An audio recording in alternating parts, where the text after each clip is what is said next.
guys! Welcome back to my channel, and for today's vlog nga guys, tuturuan ko naman kayo kung paano maging recommendable yung inyong Facebook page or Facebook. So ngayon, pupunta tayo sa aking Facebook page. Ipapakita ko sa inyo kung paano magiging recommendable yung ating Facebook. So ayan, punta muna tayo.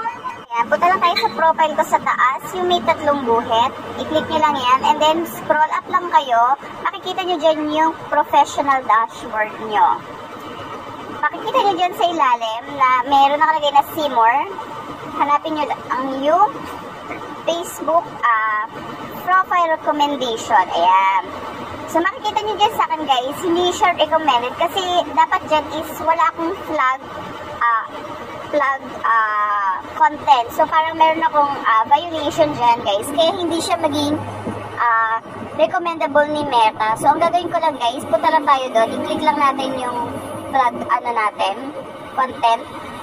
Makikita nyo dyan, mawawala lang yan kung i-delete nyo yung video na nag-flag content tayo. So i-click nyo natin yung ating profile dyan na nakalagay. Ayan guys, yung warning. Andyan yung ating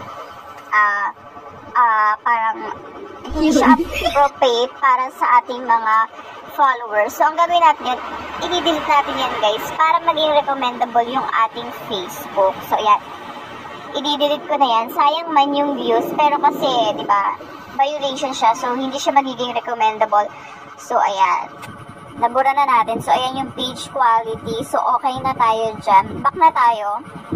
And then, tingnan natin kung recommendable na siya or recommended na siya ni Facebook. Ayan guys, kailangan is may check yung ating nakalagay dyan sa taas. So, pwede nyo basahin yun kung anong ibig sabihin niya. Pero yan, ibig sabihin yan, recommended na yan ni Meta.